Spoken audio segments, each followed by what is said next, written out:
একৈ ফুলা ফুলা ৰুটি দেখিলে খাবলৈ মন যায়ে নহয়নে বাৰু আজি যেটো ৰেচিপি লৈ আহিছো সেইটো হৈছে সাতু গুড়িৰ ৰুটিৰ ৰেচিপি গৰমত বৰ উপযোগী লগতে এদিন বনাই থলে কেইবাদিনলৈও খাব পাৰি গতিকে বলক আজিৰ ভিডিঅ'টো আৰম্ভ কৰো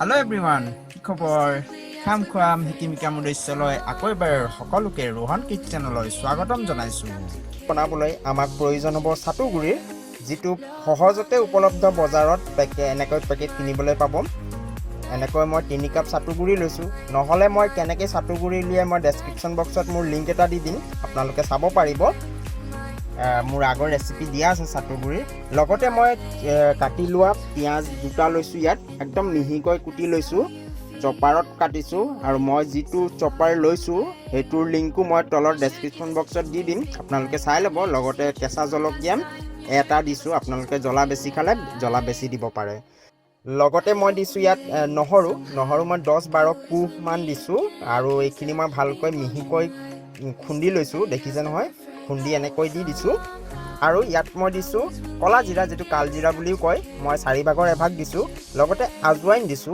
আজওয়াইনো মই 4 ভাগৰ এভাগ দিছো আৰু ইয়াত মই দিছো মছলা এটো আচাৰৰ মছলা হয় আপোনালোকে এটো স্কিপও কৰিব পাৰে বা দিবও পাৰে মই যেহেতু ইয়াত তেল আছে লগতে মছলাখিনিও আছে গতিকে মই এনেকৈ 3 চামুচ দিছো লগতে আমৰ আচাৰ দিছো দেখিছে নহয় আমৰ আচাৰৰ হলনি আপোনালোকে নেমু টেঙাৰ ৰস ইউজ কৰিব পাৰে যিকোনো টেঙা ইউজ কৰিব পাৰে মই আমৰ টেঙা দিছো লগতে নিমখ দিছো 1 চামুচ আৰু মিঠাতেল কিয় দিছো কাৰণ মই পানী ইউজ নকৰো মই মিঠাতেল ইয়াত 3 চামুচ দিছো এতিয়া আৰু লাগিব পাৰে মই আকৌ যদি লাগে মই নিশ্চয় আকৌ দিম গোটেই মিশ্ৰণখিনি ভালকৈ মিক্স কৰি ল'ব দেখিছে নহয় এনেকৈ ভালকৈ গোটেইখিনি ভালকৈ মিলাই লওক আৰু এই যিখিনি আপোনালোকে আমৰ আচাৰ মই লৈছিলো তাৰে মই আচাৰখিনিৰ যেটো আমঠুটো মই নিদু গতিকে বাকলিখিনি মই এৰুৱাই লৈছো এই দেখিছে নহয় মই আমঠুখিনি পেলাই দিম আৰু এনেকৈ আপোনালোকে যিকোনো টেঙা ইউজ কৰিব পাৰে জলফাই বা বিভিন্ন ধৰণৰ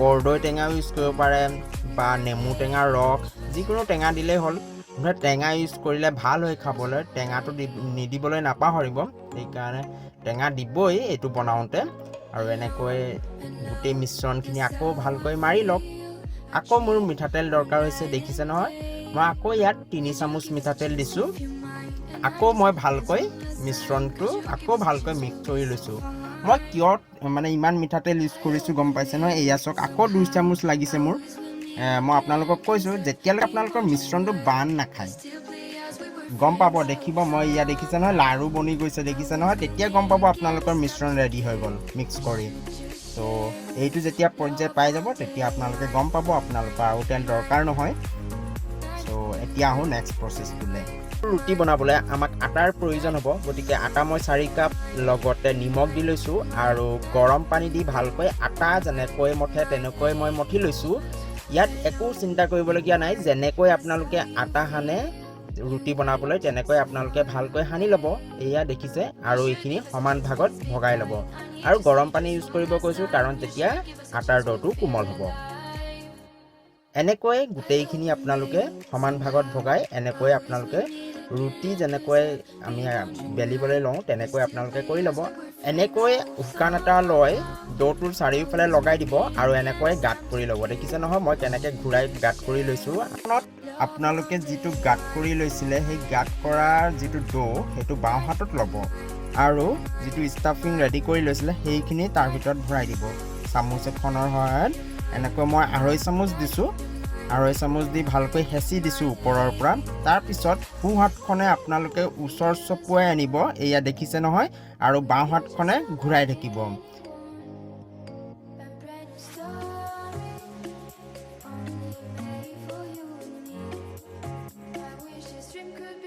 একেবাৰে সহজ বাও হাতখনে ঘূৰাই থাকিব আৰু সোঁ হাতখনে ঠেক কৰি গৈ থাকিব আৰু যিখিনি ওপৰলৈ ওলাই আহে সেইখিনি আকৌ হেঁচি দিব এনেকৈ আপোনালোকে গোটেইটো ভালকৈ সুমুৱাই এনেকৈ ঘূৰাই ঘূৰাই মুখখন বন্ধ কৰি দিয়ক। দেখিলে নহয় মোৰ ধুনীয়াকৈ বন্ধ হৈ গ'ল নহয়নে?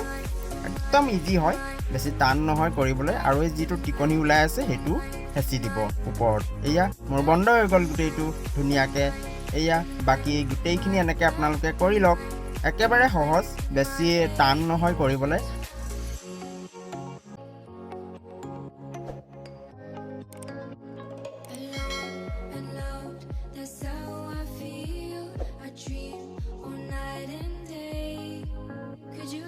আকৌ শুকান আটা অলপ লগাই ল'ব বেলোতে। এতিয়া ধুনীয়াকৈ গোলকৈ বেলি ল'ব। গোলকৈ বেলোতে বহুতৰ গোল নহয়, কিন্তু সেইটো সঁচা কথা। মোৰো হোৱা নাছিলে প্ৰথমতে, এতিয়া লাহে লাহে হৈছেগৈ আৰু গোল। মোৰ প্ৰথমতে একেবাৰে ত্ৰিভুজ আকৃতিৰ বা কিবা বেকা তেৰা কিবা কিবি হৈ যায় আৰু, কিন্তু লাহে লাহে হ'লগৈ মোৰো। নেবেলিব, কাৰণ ভিতৰৰ যিখিনি সুমুৱাই লৈছিলে ষ্টাফিংখিনি নহ'লে ওলাই পৰিব। সেইকাৰণে লাহে লাহে বেলিব আৰু বেছি জোৰ নিদিব বেলোতে, সেইকাৰণে নহ'লে ওলাই পৰিব। এনেকৈ ৰাউণ্ডকৈ বেলি লওক। এয়া মোৰ হৈ গ'ল। বেছি একেবাৰে ডাঙৰ নকৰিব, পাতল কৰি দিলে ওলাই যাব। আৰু এতিয়া টাৱা এখন গৰম হ'বলৈ দিব। এনেকৈ মোৰ টাৱা গৰম হৈ গ'ল। এতিয়া ৰুটি দি দিলোঁ তাতেই মই। এতিয়া এটা ছাইড যেতিয়া হৈ যাব তেতিয়া আকৌ উভতাই দিব। উভতাই এইটো ছাইডো সেকি ল'ব।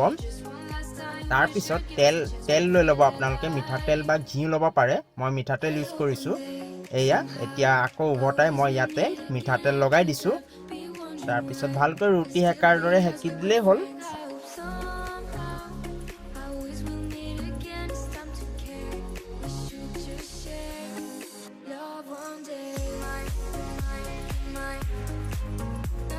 সেকি লওক। দেখিছে কি ধুনীয়াকৈ ফুলি আহিছে নহয়নে? ত' আপোনালোকেও এনেকৈ ফুলাই ফুলাই আপোনালোকে বনাই লওক ধুনীয়াকৈ। একদম টেষ্টি হয়, কিন্তু খাবলৈ বৰ ইজি হয়, সহজ হয়। এনেকৈ বাকী সকলোবোৰ সেকি লওক। এয়া মই আকৌ আপোনালোকক আৰু এটা দেখুৱাই দিছোঁ। এনেকৈ বেলি ল'ব ঘূৰণীয়াকৈ। আকৌ আপোনালোকে ধুনীয়াকৈ কৰি ল'ব। এনেকৈ আপোনালোকে দেখিছে মোক কি ধুনীয়াকৈ ফুলি গৈছে নহয়নে? একদম পাৰফেক্ট হ'ব। আপোনালোকে মই যেনেকুৱা প্ৰচেছ কৰি গৈছোঁ তেনেকেই কৰি যাব, ভাল লাগিব খাবলৈ।